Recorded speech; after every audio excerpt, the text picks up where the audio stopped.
Hey, Dare to Hear podcast family. Just a reminder that registration is still open for Dare to Hear Part 1 Prophetic Classes, Releasing God's Heart Through Hearing His Voice. You can get a copy of this book on Amazon or on my website. You'll need to purchase one of these, and then you'll need to register for the class. So make sure to do that. Classes start Tuesday, September 24th. We're going to journey together for 8 weeks as we fine tune our ability to hear from God. We're going to interact with one another. I have activation exercises. We have a lot of fun, and I enjoy teaching these classes. It's been 2 years since I've done this, and so I want to invite you to be a part of this with me as we journey together in fine-tuning our ability to hear the voice of God. Well, hello, I'm Debbie Kitterman, and welcome to Dare to Hear the podcast, where we equip you and challenge you to dare to hear the voice of God. Well, welcome to week 2 of Becoming the Bride, which is kind of an extension of Equipping the Bride that went on for like 3 months. That went over the summer months. Let's say that. It went over the summer months, but really felt like God, and I explained this last week, that God was challenging me to challenge all of us that we stop just being equipped and we start doing something with what we've been equipped with, because we all have an arsenal. We all have a tool chest, if you will, and we need to be utilizing the things that God has imparted to us over the years, over our time, over however long that is that we've been with him. And so last week we talked about, are you ready? And we talked about the being prepared and the parable of the 10 virgins. And this week, Amy, I want to talk about just do it. And this is kind of based out of James 1:22 that just says, but be doers of the word, not hearers only, deceiving yourself. Or, that's the New King James version, because it's kind of what I grew up, kind of doing. But the NIV, do not merely listen to the word, so deceive yourself. Do what it says. Basically, God is saying, get up off your booty and get to work. Do the stuff. Now, we know that our salvation isn't by works, it's through grace. But at the same time, he's given us something to do, and we need to do it. It's about obedience and having a heart of humility and being willing to do it.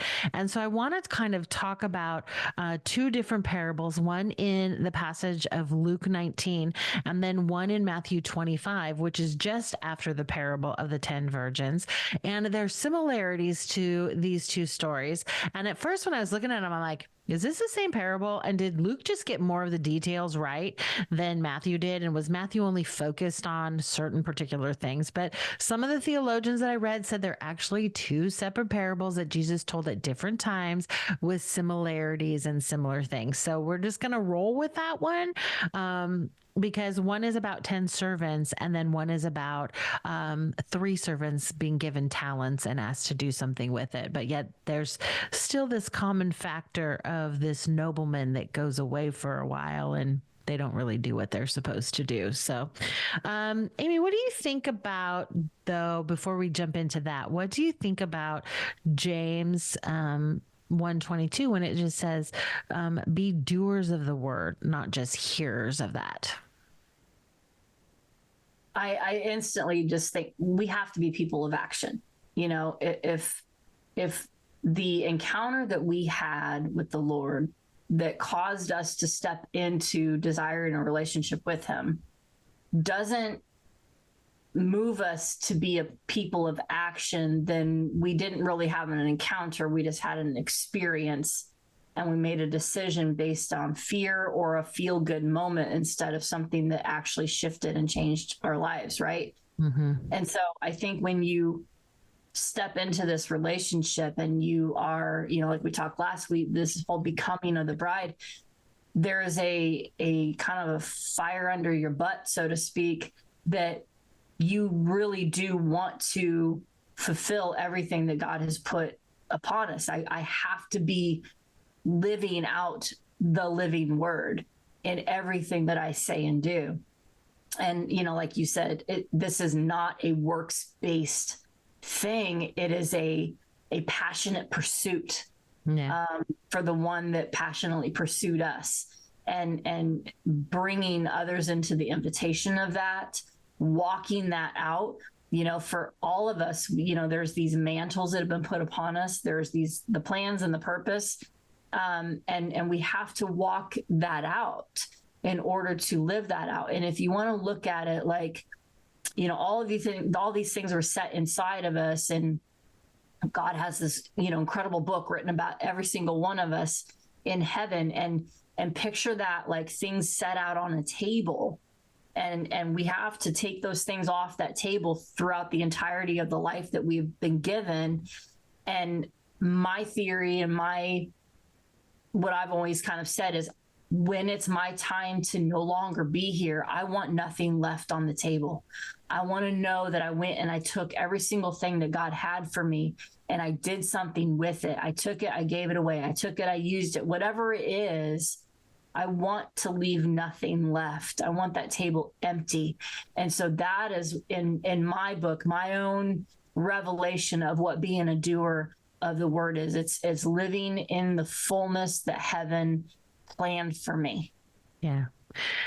And I think right now in our current church culture, which has really been happening for more than a couple hundred years, been happening since, I think it's Constantine. I don't know my church history that well, but I think it was him that said, oh, actually, we're going to make you come to church and we're going to make you sit in rows and we'll have you watch a performance. And then you're going to give us money so that we can do the things that we want to do with your money. And so like we've had this thing that says, come and sit, partake what happens, and then go about your stuff. Right. And we have to go, wait a second, I need to go to church. I need to get what I do. And then I need to go out and I need to put it into practice. I need to put it in motion. Like when you go to church, when you listen online, I'm always looking for, how can I apply this to my life? What is God asking me to do? Is there an action point in this sermon of something that I need to be doing and stepping out in that God is asking of me in this moment? Because if the pastor is doing his job, he's hearing God, he's imparting something to you that God has given him so that you wouldn't just feel good as you go out the door, but that you'll do something with what you heard. Because that's what James 1:22 says. Don't just be hearers of the word, but be doers of the word. Put it into action. Last week, we talked about how the churches kind of got fat on, like coming up and getting all the stuff and then going, where's my next meal coming from? Instead of going, wait, I got to work this one off. Like I got to put this into practice. I got to go do something with it. And I think when I was preparing for this is really interesting. When I was preparing for this, I was stuck in the parable of the 10 virgins, right? In Matthew 25. And then I had a friend, and her name's Juanita, and she called me. She's like, I just need to process this parable with you out of Luke 19. And she's telling it to me. And I'm like, that's kind of like the one in Matthew 25 about the talents. And I'm like, And so then I was like, okay, I need to process this. So Amy, if you look up Matthew 25, I want you to read the one about the talents, because I want people to see the similarities in these stories.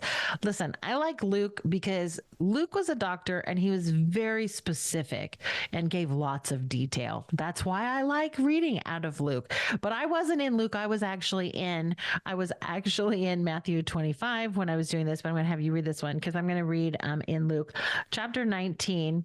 And this is where we have I got to take this. In the original version, the New Living Translation version, it talks about it being 10 servants.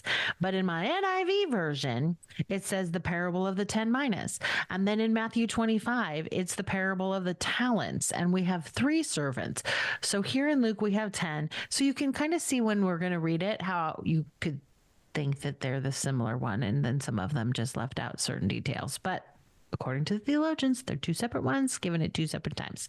Okay, so the parable of the 10 minas, or in some versions, it's the parable of the 10 servants. While they were listening to this, okay, Jesus is telling them the parable, and the people thought that the kingdom of God was going to appear at once. And he said to them, a man of noble birth went to a distant country to have himself appointed king and then return. Now, Jesus is talking about himself. He's the nobleman. If you don't understand that, Jesus is the noble person. So Jesus is the nobleman. He's going to go away. He's telling them early on before the crucifixion, I'm leaving you. They missed it. Makes me feel good, because if they missed it and I missed some stuff, I feel pretty good that I'm not in the boat alone. So, okay. A man of noble birth went to a distant country to have himself appointed king and then to return. So he called 10 of his servants and gave them 10 minas. Put this money to work, he said, until I come back. But his subjects hated him and sent a delegation after him to say, we don't want this man to be our king. He was made king, however, and returned home, and then he sent for the servants to whom he had given the money in order to find out what they had gained with it. The first one came and said, Sir, your mina has earned 10 more. Well done, my good and faithful servant, because you have been trustworthy with very small matter, take charge of 10 cities. The second came and said, Sir, your mina has earned 5 more. And the master said, Take this and be in charge of 5 cities. Then another servant came and said, Sir, here's your mina. I have kept it laid away in a piece of cloth. Don't do that. I was afraid of you because you are a hard man. You take out what you did not put in, and you reap what you did not sow. And his master replied, I will judge you by your own words. You wicked servant, you knew, did you, that I am a hard man, taking out what I did not put in and reaping what I did not sow? Why then did you not put my money on deposit, so that at least when I came back and I collected it, it would have an interest? Then he said to those standing by, Take his mina away from him and give it to the one who has 10. Sir, they said, he already has 10. And he replied, I tell you that everyone who has more will be given, but as for the one who has nothing, even what he has will be taken away. But those enemies of mine who did not want me to be king over them, bring them here and kill them in front of me.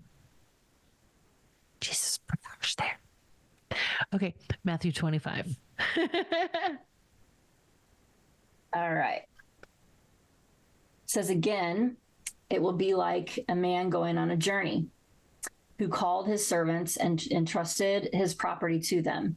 To one, he gave 5 talents of money, to another 2 talents, and to another 1 talent, each according to his ability. I always like that interesting little nugget there. Yeah. He went on his journey. The man who had received the 5 talents went at once and put his money to work and gained 5 more. So also one with the 2 talents gained 2 more. But the man who had received the 1 talent went off, dug a hole in the ground, and hid his master's money. After a long time, the master of those servants returned and settled accounts with them.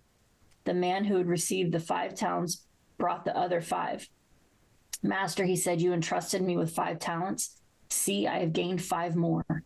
His master replied, Well done, good and faithful servant. You've been faithful with a few things. I will put you in charge of many things. Come and share your master's happiness. The man with the 2 talents also came. Master, he said, you entrusted me with 2 talents. See, I have gained 2 more. His master replied, Well done, good and faithful servant. You've been faithful with a few things. I will put you in charge of many things. Come and share your master's happiness. Then the man who had received the 1 talent came. Master, he said, I knew that you were a hard man, harvesting where you had not sown and gathering where you have not scattered seed. So I was afraid and went out and hid your talent in the ground. See, here is what belongs to you. His master replied, You wicked, lazy servant. So you knew that I harvest where I have not sown and gather where I have not scattered seed? Well, then you should have put my money on deposit with the bankers, so that when I returned, I would have received it back with interest. Take the talent from him and give it to the one who has the 10 talents. For everyone who has will be given more, and he will have an abundance. Whoever does not have, even what he has, will be taken from him and throw that worthless servant outside into the darkness, where there will be weeping and gnashing of teeth. Mm-hmm. So you can see why there's similarities, and yet they're two different parables, but there's so many things that are similar between the two of Luke 19. And it was interesting because one of the things, and if people have taken the Dream Big with God seminar, they know one of the things that God has called our family to do is kind of step into this entrepreneur role. So when my friend called and said, okay, I need to talk this and process this out, and they were looking at it through the lens of entrepreneurial and business and stuff like that, because here it was, they were given charge over 10 cities, but they were given one mina, but they all knew that the nobleman, they didn't want him to rule. But yet at the same time, they're his servants, right? And then we have the parable of the 10 minas. And we've all heard the story. Like it was given to them as they had, right? What was that phrase that you used in there, Amy, when you read it in there that you're like, oh, I like that part? Yeah, it was, they were each given, each according to his ability. Yeah. And this, I think, is where we as the church have got to stop looking over the fence to the other side. We have to stop looking to the right or the left. We have to stop saying, but they have this and they have more. What I love about the Luke 19 is that they were each given 10 servants, each given one. Mm-hmm. And they went and one multiplied it 10 times, one 5 times, one didn't, and the others didn't do much with it. We don't know what happened to the other 7. We only hear about 3 of them, but there were 10 that were been given stuff. And we have to make sure that we're doing something with what God gave us. And yet then they were put in charge over cities in Luke 19. And this is really talking about kind of the Metron, kind of the things that we talked about that we did a couple years ago, the Metron workshop, and finding what God has put in us. What is our giftings, our talents, our abilities? What has he called me to? So that we can know that we know that we know, so that we can work together in unity and not be pointing fingers at one another and saying, well, why does Amy get to do that and I don't get to do that? And we need to not be in competition. And we need to understand also, when you read Matthew 25, that they were each given according to their abilities. Yeah.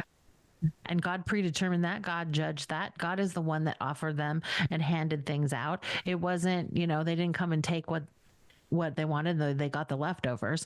He was meting out what it was. And, we're the servants. We're the people that are, we're the people, we're the bride, we're the church. This is us. This is us, that we need to understand that Jesus was talking about us. He wasn't talking about the unsaved. He was talking about the church, his bride. And we are stuck in this point where some of us are angry with God and we're bearing the talent because he's a hard taskmaster. And we're like, I'm not going to do anything with it. I'm just going to go bury it and you can have it when you come back. Not gonna do well. That's going to be taken from you. That's what we read in both of these scriptures, that we need to be doing something with what he's put inside of us. And it's not just the spiritual things. It's not just serving inside of the church. It's not just going to church and doing what's there. It's doing what he's called us to do in the marketplace. It's doing what he's called us to do in the city, not necessarily in the synagogue, but what he's calling us to do in the city. Yeah, I like that phrase, each according to his ability. And it's not a physical thing. It's not, well, I'm going to give X number to this person because they have this really expensive piece of paper saying that they know all these things, right? It was the ability of their heart to steward what he was giving them. Mm-hmm. It was the heart condition. And it's all about stewardship. And it's about how we are submitted and surrendered. And, the one was looking at the hardness of the taskmaster instead of the task that was given to him at hand. And I think, this is where I think the church has preyed on the broken and the weak, and the very poor pyramid scam of hierarchical type stuff, because I think in all of the programs and all of these things, people have been invited in and I'm going to give you all these things. I'm going to equip you. And yet there's something in not all, again, this is another blanket statement from Amy. There have been a lot of things given out, but there's also this verbiage or this mood or this spirit, I don't even know what to call it, that has left people in this perpetual state of thinking that they are not ready to go and do. They have been relegated to ride the bench instead of being put in the game. And this is kind of where Deb and I were just like, no, as we become the bride, we are to be people of action. There's no more bench warming, right? We are all in preparation. We will continue to be in preparation this side of heaven, but we have to be people of action in the midst of our preparation. And it's what we do with what is handed to us, how we steward the 1 mina, the 4, the 5, whatever the numbers are. It's how we steward it. It's the posture of our heart and being a people of action with it, and not looking at the taskmaster, but how am I going to serve and honor that ruthless ruler in the midst of my doing what God has called me to do. Yeah, and in the parable out of Matthew 25, it ends with they're going to be put outside where there was gnashing of teeth. I think we've heard that phrase before. People, we don't want to be those people that are set outside. The other interesting thing to me is that when you look at this, is that the kingdom isn't going to happen immediately. And I think some of us are looking like what we talked about last week, to roll up our rapture rugs and get out of here. It's not going to happen immediately. It's not going to be a quick thing. It's a process that we're walking through. And even the virgins in the waiting got weary and they fell asleep. And yet 5 were still ready, even though they slumbered. They were still fully prepared in their slumberness, that when the call came, they were ready to go. And so I think that stood out to me, but also is that Jesus has given them, he gave them a task to do. He just said, go invest my money. And so when we think about what is the task that he's called you to do, what is the spiritual investment that he's given to you? What is the money, the commodity that he has placed inside of each one of you, that he has said, now go invest what I've put in you into other people, into other locations, and allow it to grow? Because it goes to that scripture, pressed down, shaken together, overflowing, right? Like, it doesn't have to be a lot, but if we're faithful with the little, he'll give us more. Pressed down, shaken, overflowing. And that's what we want to do. And that's what we want to walk it out. And we have to grow and use what we've been given. It doesn't happen. It doesn't just happen. Yeah. I mean, we all experience, some of these suddenly happenings, right? But it's a stewardship of all of it. And I have to say, over the last couple of years, it's been this constant reminder of that story. And I think it's 2 Kings chapter 4 with the widow with the oil. Yeah. She was down to nothing. And, it wasn't a poor stewardship on her part. It was a destitution that she was living in because she was a widow, and that culture and that time that she lived in, women were not allowed to own things, right? But they could sure burden the debt, couldn't they? Yes.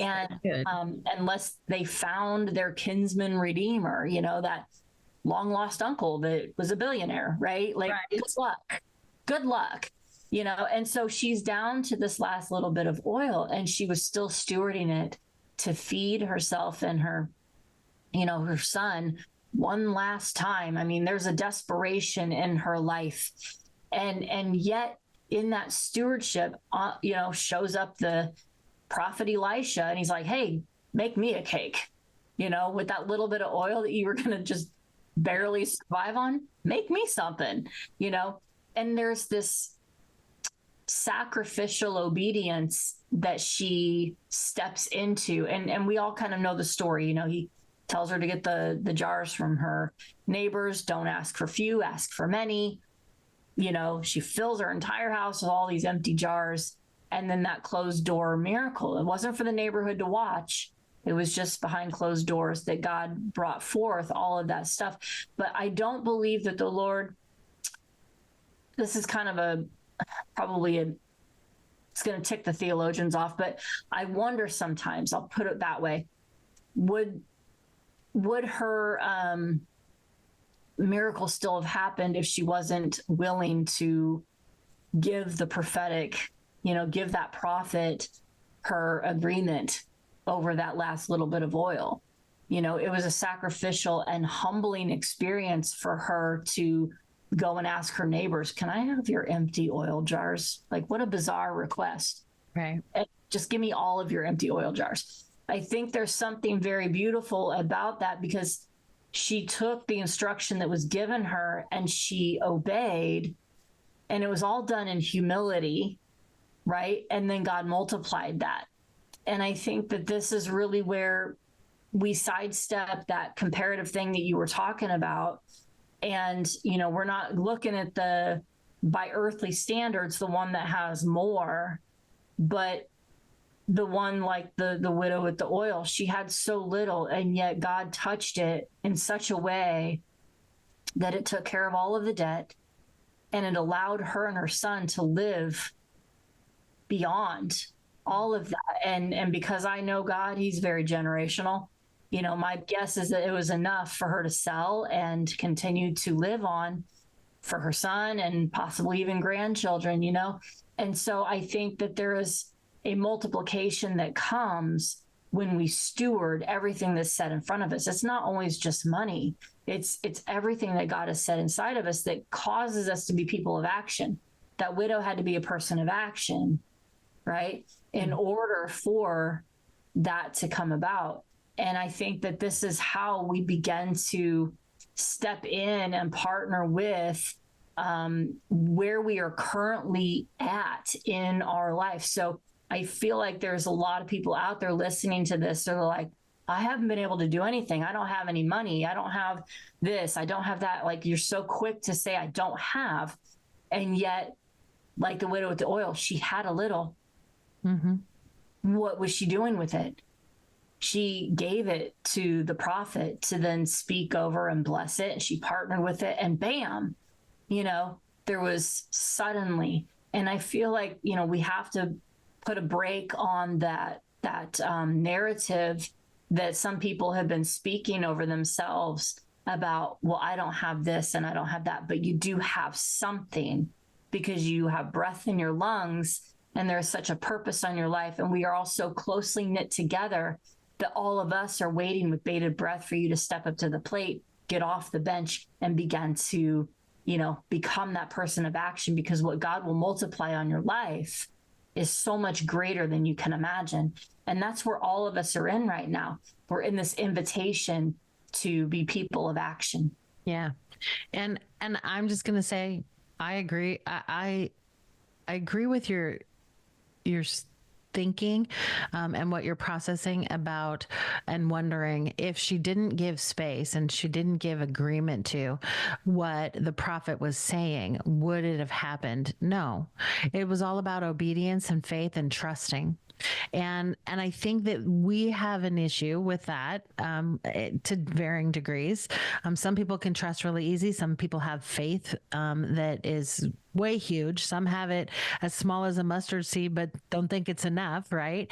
And so when you think about that, really, when God speaks, it's to bring his people into obedience, and that's when the miraculous happens. But if she wouldn't have given space for it, then I don't think she would have seen the miracle. And it was not just a miracle for her. She had been given stewardship over her and her son, right? And so we're talking about the heart condition and stewardship. So she's thinking, okay, well then what are we going to do? Because I gotta take care of my kid. And yet there was something in her that when the prophet spoke, she went, okay, I'll do what you asked me to do. And in that humility of, I'm willing to lay my life on the line and my son's life on the line to give you what you need, because she recognized something in him. And I think that we need to look at that too, and say, and look back over our lives and go, okay, Lord, there's been many times that you've spoken to us, whether it be to us as individuals or you've spoken through prophetic individuals to us. And have we come into agreement with that? Did we give space for that? I know there's time in my life when I've gotten some words that I did not like, Amy.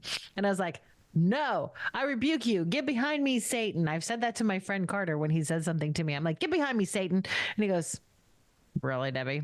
And I'm like, Yes, but he was right on. I just didn't want to receive what he had to say.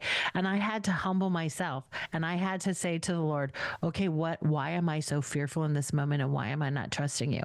Faith, I got lots of faith. You need to borrow faith. I'll have faith for you.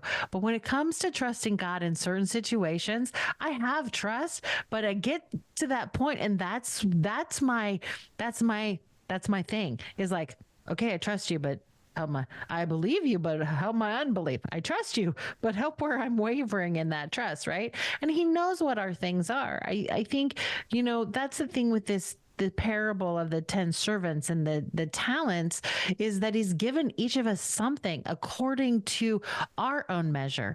And we're measuring ourselves up against other people instead of measuring ourselves up to what God is saying. That's where we get this earthly definition of success that is so wrong, because it shouldn't be tied to numbers. It should be tied to, am I doing what God has called me to do? Yeah, and it kind of goes back to something I said last week. I think it was something along the lines of, releasing our ideas of earthly greatness. Yes. Because it's, we can't measure heavenly things with earthly measuring tools. Mm-hmm. And so we have taken earthly things and tried to fit heaven into it instead of just allowing heaven to be. And we have to bring that down to a micro level, and that's everything in and within us and everything that we step into and do. And it just, it's one of those things where, like I'm like you, I had, oh my gosh, I lost count because I think I probably threw them all away. I had people prophesying over me that I was going to speak to people. And I'm like, I hate speaking in front of crowds. I failed every speech class I ever had to take because I refused to get in front of the class. I was terrified. I was paralyzed standing in front of people speaking.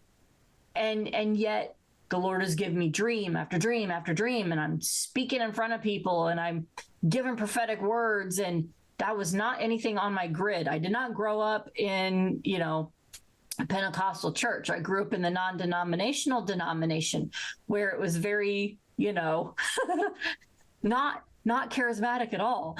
And so prophetic things and the gifts of the Spirit were not anywhere in my knowledge. And yet I was getting all of these dreams. And why? And it was because the Lord was beginning to pull on me. He was beginning to show me things that were on that table that I mentioned earlier. Mm-hmm. It was going to be something that I was going to have to approach and pick up at some point, but I had to be a person of action and obedient action to step into the place that I'm at now. Do I still get nervous speaking in front of people? Yeah. But I know it's a God thing, because if it wasn't a God thing and it was up to Amy would not be doing anything like this. Never, ever, ever. And ministry was never on my grid either. But then he told me, well, it's just your life. Oh, okay. Well, I can do that.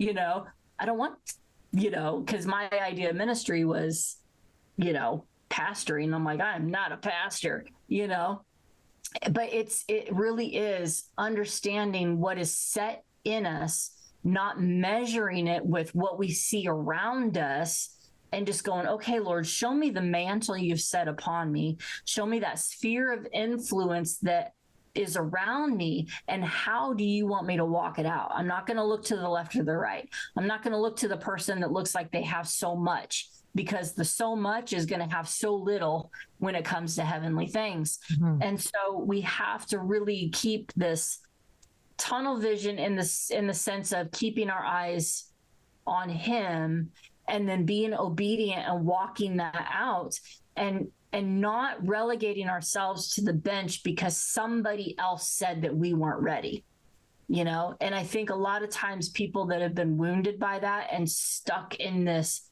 hamster wheel, this perpetual constant student of you're never going to be good enough to step out and do life as ministry, have been wounded because you were under people that were wounded, that had other spirits operating, and they squashed you.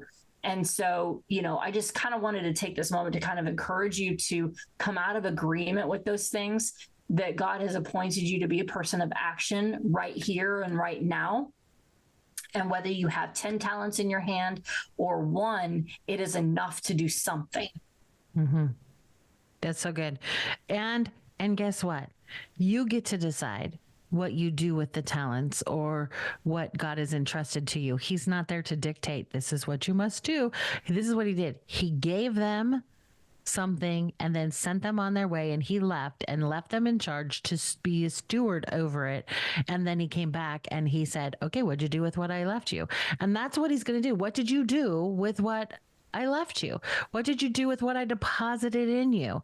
What have you done to grow it, to expand it, to share it, to fill in the blank? That's what we have to do. We have to use what we've been given.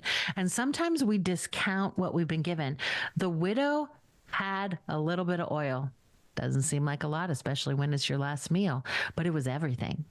It was everything in that moment. And yes, God is a generational God. So it didn't just take care of her and her son. It took care of the generations. There was a legacy that was happening because she willingly stepped into obedience and faith and trusted what the man of God was saying to her in that moment. And we need to get to the place to trust what God is saying to us in the moment, because we have to do the stuff while we're being prepared. It's like when you're pedaling the bicycle, you can't just pedal one. You can't just say, I'm getting prepared, I'm getting prepared, I'm getting prepared, without actually doing the stuff. They work in tandem with one another. And a lot of us have been getting prepared. We're running off and we're getting equipped and getting equipped and getting equipped, but then we never put it into practice. We never do anything with it. And now is the time to be people of action. Don't just be hearers of the word, but be doers of the word. And so we have to look at this and we have to say, wait a second, if Jesus is the nobleman and he's gone away, he's given us something to do. Now we all have a charge. Every believer, every Christ follower has the same mandate upon their life, whether you think you're an evangelist or not. Your job is to spread the good news and to let people know what Jesus has done for you so that they can know the truth and the truth can set them free. Now, it doesn't mean that you have to be a Billy Graham evangelist or standing on the street corner preparing like John the Baptist out in the wilderness and eating locusts and honey.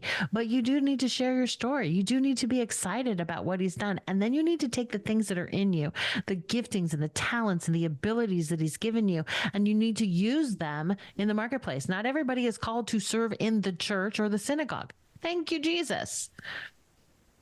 You're called to do what you're doing right where you're at, and you can do ministry there. If you're called to be a businessman, be the best businessman you can do and invest what God has placed inside of you. The innovative ideas, the inventions, the brilliance for numbers, whatever it is, do that and do it well. Yeah, it's kind of back to the Metron class that we taught. It's what is your Metron? What is your, what mountains of influence are you set upon? Yeah. And no matter what you do in your vocation, it's always done to the glory of God. Yeah. To honor him. I'm going to do everything with a spirit of excellence, and it's contagious. Mm-hmm. It shifts the atmospheres. And when we remember, I don't know who said it, so I can't give credit, but I'm not going to plagiarize. I'm not passing it off as my own. But somebody at some point said, you are probably the only Bible that many will read, mm-hmm. or that some will read. So if I'm disgruntled and I'm not liking my job and I'm bad mouthing it, am I really doing what I'm supposed to be doing with the thing that's set in my hand? Am I bringing God glory in the midst of my gory, right? Am I doing everything to the best of my ability? Am I approaching everything that I like and dislike with a spirit of excellence? Mm. Sometimes we step up to the plate to do all the fun things and all the great things that we want to do, all the things that bring about the applause or the accolades or the affirmations, and yet we don't approach things that are done in the quiet and the private, the things that are maybe not so great, like, I don't know, fixing a broken toilet at work that somebody, left some stuff, nobody knows. But are you doing that with a spirit of excellence? Because it would bring about a fixed toilet for the people that you work with. Are you looking for applause? Or are you honoring God with where he has placed you to bring him glory? And somebody will see it. Somebody will, oh, who fixed the toilet? I don't know. I think that we have to remove all of our measuring sticks with the things that God is calling us into, because we so quickly refuse to see the blessings of God in our struggles. We refuse to see how he's using us in the hard times. We refuse to see how he is blessing us when things aren't exactly how we want them to be. And yet he's still blessing us. And I think when we begin to approach these things and we begin to not measure, but consume all of the things that he's setting in front of us, and we walk every single day with those things, and we're investing those things, investing that time, investing our tears, investing our intercession, investing conversation, investing wisdom, all of these things that he's given us to pour out. Those are our talents that we are reinvesting in the sphere of influence he has set us in order to be action, in order to be the bride, in order to awaken others into seeing who he truly is, and do exactly what he anointed and appointed every single one of us to do. Yeah. And again, I'm going to go back to this. We're all part of a body. And if one is not doing its part, then we feel it. And we have to work together, and we're cheering you on. I'm cheering you on. Step up, step in, and start doing what God has placed in your heart to do. One of the things that makes me the saddest is when I'm ministering or traveling, or people say, I just don't know what God wants me to do. And then I say, well, what is in your heart? Like, what are you passionate about? Well, that can't be it. I'm pretty sure that scripture says otherwise, that, the Lord says that he gives us in the desires of our heart. Yes, we have to be focused and in tune to him, right? So it's not the selfish, fleshly desires, but he has placed some there. And so we have to get our heart right. What did you say at the very beginning? It's a heart condition, and it's about stewardship. So if our heart is right, then we're going to know if these are selfish, fleshly desires, or if it's things that the Lord has actually put inside of us to do. And I would venture to say that some of these things are things that God has put inside of us to do, and our flesh is wrestling them out and wants to be prideful over them, and we may be utilizing them in a wrong way. And so we have to have another heart assessment, just like last week. It's going back to the altar, putting yourself on the altar, saying, Lord, look at me. What's going on? You're not going to get it right 100% of the time, but you got to start doing something. Yeah. Yeah. Even if we're not getting it right, what's that phrase? You're going to still fail forward, right? Yeah. You're still moving, and there's grace and there's mercy. There's forgiveness, all of those things that are just beautiful gifts from God as we are learning to walk this out. And, and that's the journey. That's the adventure.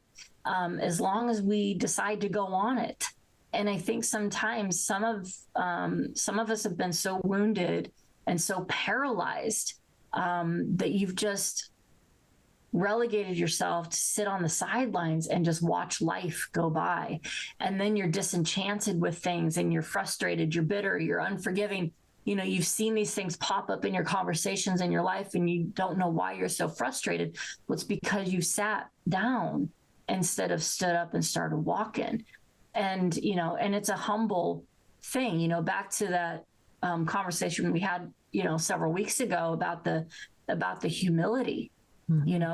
If we've relegated ourselves to the bench and the sidelines, we very easily gain pride and entitlement, and we begin to judge those who are on the field, thinking that we could do it better, and yet you're still sitting on the bench. Yeah. So you've got to really do like what we talked about last week, the litmus test of where you're at. But no matter where you are on the litmus test, you're still supposed to be a person of action. Yeah. And sometimes that action is just daily surrendering those hurts, daily surrendering some time to spend with the Lord, daily surrendering yourself onto that altar so that you can become more humble, that you can grow and expand in your maturity and still becoming. But once you are healed, moving forward off the bench, getting healed is actually being a person of action, right? Because when you're just sitting there, it's stagnant. Stagnant water always draws mosquitoes and all kinds of crud, right? You've got to be moving all the time in one way or another.